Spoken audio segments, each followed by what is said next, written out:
Luigi Forte, ideatore Deus Ex Machina di questo evento, il Pascolo Installa. Siamo qua in una corte bella, particolare, ma poi in mezzo alla natura, come piace a Luigi, e naturalmente gli chiediamo cos'è questa giornata. È una giornata quindi di formazione, perché abbiamo iniziato al mattino con molte scuole, con dei laboratori didattici. Tra poco inizierà un convegno molto verticale lungo la filiera agrozootecnica per comunicare proprio dal campo quello che mangiano gli animali, che poi ce lo mangiamo noi esseri umani nel piatto, e quindi con molte competenze diverse, molti relatori per portare delle storie vere. Tu hai sottolineato più volte che è la qualità che può fare la differenza in un settore che è un settore attaccato da chiunque, nel senso che paesi dell'est, paesi africani, la Cina, l'India, eccetera. Noi possiamo controbattere con come, secondo te?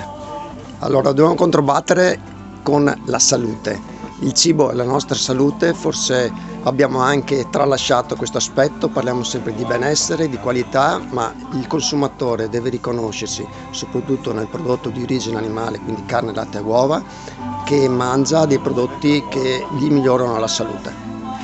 Ecco, tra i relatori hai personaggi importanti Io sono molto orgoglioso perché ancora una volta abbiamo portato molti relatori da tutta Italia, quindi sono partiti addirittura da Paestum o dal nord Italia o anche dalla Slovenia per venire ad ascoltare queste belle testimonianze, ed è l'unico evento in Italia che parte proprio da un agricoltore, unendo la filiera con l'allevatore e tutte le altre filiere, quindi professionisti e attori della nostra filiera, quindi comunicare poi al consumatore finale.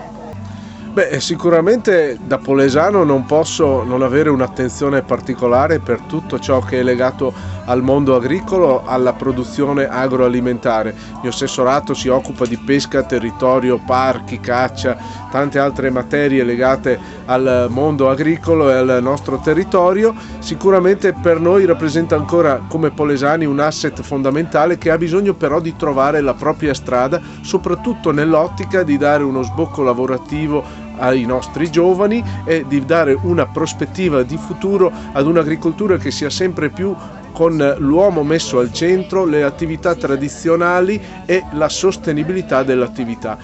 Qui siamo ospiti di un'azienda che rappresenta un'eccellenza polesana, che esporta in tutto il mondo, che fa produzioni biologiche e che per noi può essere un buon esempio di come l'agricoltura è anche al servizio non solo dell'economia ma anche dell'ambiente. Ecco, in tutte le sfide che ci sono in questo momento, paesi dell'est con i loro prodotti sotto costo, India, Cina, solo la qualità potrà superare o far emergere il prodotto italiano?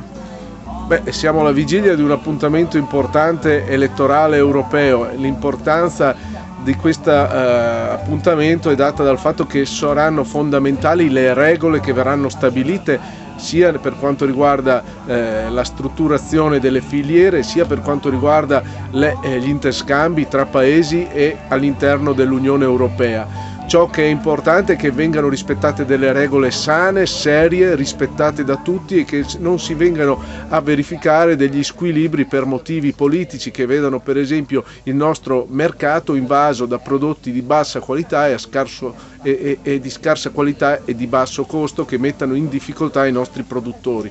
Quindi io dico, lavoriamo bene, lavoriamo puntando alla qualità, lavoriamo con delle regole che devono essere chiare e uguali per tutti. Solo così si potrà investire con serenità e con prospettiva per il futuro. I nostri amministratori, i nostri politici, soprattutto quelli europei, devono garantirci questo.